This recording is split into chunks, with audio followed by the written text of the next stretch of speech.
Hey, how's it going, everybody? Swagkage here. So this video format might be a bit weird. I don't really do this very often. I did do something like this once before when I poked fun at the Versus Battle Wiki's Naruto tier list.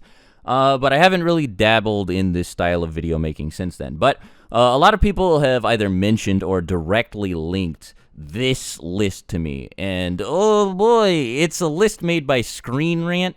Let me just pull this down real fast so you can see it. See, there you go. Screen Rant. And these people don't have a fantastic track record. Geekdom made a video about them a couple years back when they put out a pretty bad list about like 15 Dragon Ball plot holes, and it was pretty misinformed. It was very clear the guy didn't do his research and wasn't really a huge fan of Dragon Ball, and this seems to be the exact same thing all over again. But I'm gonna go ahead and say that this list is way worse than that one. Let me also preface this by like really emphasizing this part of the title. Way more powerful. You can see here too, just right off the bat, he's got Rock Lee and Kabuto as a part of this list. He also has Sasuke, and that's debatable. You know, I don't want to get into that because like some people are like, yeah, Sasuke is stronger than Naruto now. It's been indicated at the end of the series. I mean, I'm just gonna say for the sake of argument that it could go either way, and that Sasuke definitely isn't way more powerful than Naruto, but he's not really the worst person you could have picked for a list like this. Let's just start going through. So here he has like an intro bit, and he's like, yeah, Naruto used to be really good because the fights were smart and clever, and it was gritty. Then it went through some like DBZ level power creep, and now it's bad. Don't really know how that's relevant to the list. If that's your opinion, okay, sure, dude. But well, after you guys see all the people he put here, I'm pretty sure you're not even going to believe that he's actually sat down and either watched or read Naruto from front to back. So I don't know how you could have an opinion like that. Maybe you had a friend who told you about it. I don't know, but let's just get going. So here we have Rock Lee and my guy, and he says that they would be able to kill Naruto because they have the 8th gate. Here's basically what he says. He's like, the 8 gates are really strong. When Lee first used them against Gaara, we got to see that they can be used for a person to surpass their limits and become super strong. And then he says that, so Guy finally opened the 8th gate during his fight against Madara, and it was just what we expected. Therefore, Guy and Lee could kill any living person in combat. He also specifies during the Boruto era. He puts it in parentheses to make sure people know he's talking about Boruto era. Guy is in a wheelchair, and Lee can't use the 8th gate.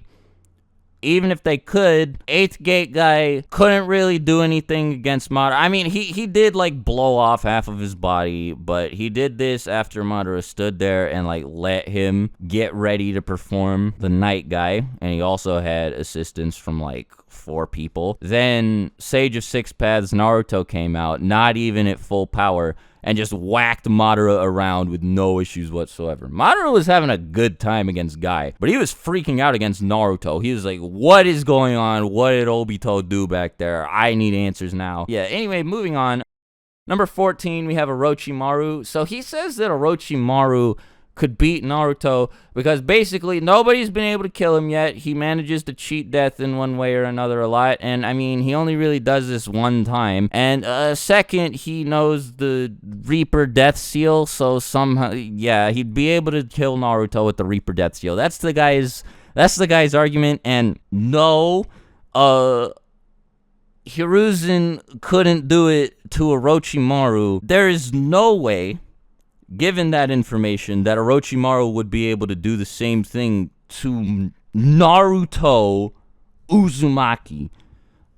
Some of you may have already seen this. At number 13, he has Minato. And he doesn't mention Minato's Biju mode or his stage mode or any of that stuff, which, don't get me wrong, that wouldn't put him above Naruto, but that's just some of the stuff you'd expect him to say, well, this is why Minato would be able to compete with him. He has the same abilities or, you know, something stupid. But no, what he says is Minato can use Flying Raijin to teleport, and so Naruto just can't keep up with him. He wouldn't be able to win in a fight. And, like, remember when Tobirama tried to hit Madara with a Flying Raijin, and he was just like, whoosh, Nope. That is exactly what would happen if Minato tried to do the same thing, except it would be like 100 times worse.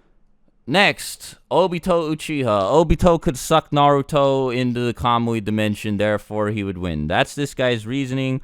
Obito couldn't even react to Minato. I am not referring to the Obito that fought Minato when he was like 14 or whatever, because that's kind of not fair. That's like a young Obito. He got way stronger. I'm talking about Obito during the Fourth War, when Minato like warps over to him and then he like slashes his throat open with a kunai, and Obito couldn't do anything about it. And he clearly isn't talking about Jubito, because Jubito can't use Kamui. So yeah, this is really great list so far, dude. Next is Kawaki. I mean, we don't really know what Kawaki's capable of yet, so sure, I guess you can have that one. 10 is Kabuto. The reason he says this isn't because of Kabuto's Sage Mode or anything. It's just like, well, Kabuto can reanimate everyone who ever died, and you can get like really strong people Naruto can't beat. And what he says exactly is that Kabuto was like, he only lost because an alliance made up of like every ninja ever gathered to fight against him, and anything less would have been baby mode difficulty for him. He would have been able to easily deal with it. And no, he also goes on to call the Edo Tensei summons unstoppable regenerating zombies, and I guess he doesn't know that the truth-seeking orbs, which Naruto can use, can nullify the Edo Tensei regeneration. And no matter how many people Kabuto brought back, if they were to fight 7th Hokage Naruto, it would practically be like a repeat of what happened when Madara was first revived and he fought the 4th Division. It would be a complete slaughter. Nobody would even put a scratch on him. Number 9 is Yamato. I'm not even going to talk about that. Number 8 is the remaining tailed beasts. This is just as dumb as Yamato. Naruto still has access to all of their powers. Like, I know that they're all roaming around the planet right now, but he was able to use their powers while, like after they had been sucked into the Ghetto Mazo, turned into the Ten Tails, absorbed by Madara, who then transformed into Kaguya. So, no reason to assume he wouldn't be able to use their abilities while they are much less far removed from him. Like, the guy's like, yeah, you know, man, if anybody wants to take out Naruto or B, all they have to do is gather some of the Biju. And it's like, Naruto and B fought the Biju, and they fucking won. I don't...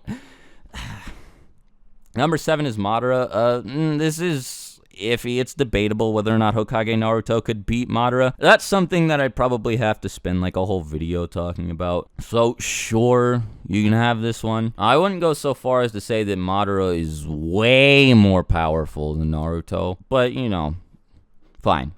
But so he puts Deidara on the list, and he also put Deidara above Madara. He says that Naruto wouldn't be able to win because Deidara's C0 blast was just way too strong. Let's read this out loud. Deidara's microscopic bombs and his final C0 explosives required Masashi Kishimoto to dig deep into his pile of excuses in order to save Sasuke's life. This required him to use a combination of the summoning technique and a high-level genjutsu in the space of a few seconds before an explosion took place, which are abilities beyond that of Naruto's capabilities. Naruto withstood the explosion created by Indra's arrow, hitting 2 tailed beast bomb like 6 pads Rasen Shuriken. You could probably see that shit from space. Deidara's suicide bomb is not gonna do anything to him, even assuming he isn't fast enough to do what Hebi Sasuke did, which is also dumb. If he got hit by the explosion, he'd 100% survive, I promise. Number 5 is Choji. He says Choji would win because of the 3 colored pills. And he also mentions Jirobo. He mentions Jirobo from part 1 in a list about characters who are stronger than Hokage Naruto. I'm not even going to spend any time talking about why this doesn't make sense. Just visualize Choji fighting Naruto and winning. Number 4 is Kaguya. Okay, sure. whatever. You're gonna have this one too. Don't really have any complaints from me. Number 3 though? Can we talk about Danzo being on this list? He also doesn't mention Izanagi anywhere in these little text blurbs. He just mentions that Danzo has Senju and Uchiha DNA, and that he wanted them so that he could control Kurama. So if you're arguing that the ability to control Kurama would allow Danzo to win, if it was that simple, Obito would have done that, Madara would have done that, Kaguya would have done that, Sasuke would have done it during the battle in the Final Valley. Danzo. Let's basically just boil this down to the same thing I did with Choji. Just visualize Danzo fighting Hokage Naruto and winning. The next 2 are Momoshiki and Sasuke, which are like, I mean, Momoshiki did get busted up by a Rasengan thrown by Boruto, and this Rasengan was provided by Naruto, so like, and then Sasuke, I already talked about Sasuke at the beginning of the video, so I won't waste any more time here. So this is like a really big, fat duty on Screen Rant's reputation right here. There's no way this guy has ever sat down and actually like watched Naruto or read it or anything. Maybe he's seen like a couple YouTube clips of it or something, but like it's like he wrote this list after his boss was like, all right, get on Naruto wiki, you got 30 minutes, and like this was the result. I actually really hope this guy makes another Naruto list, and if he does, I want you guys to keep me informed about it. Link me to it, tell me about it, whatever you have to do, because this shit is really funny. Anyway, I think that's gonna be all from me, so you know, thanks for watching the video all the way through to the end. If you want more videos like this, these like debunk style videos, you know, just ask. And yeah, till my next video, talk to you guys later. Swagkage out. Bye.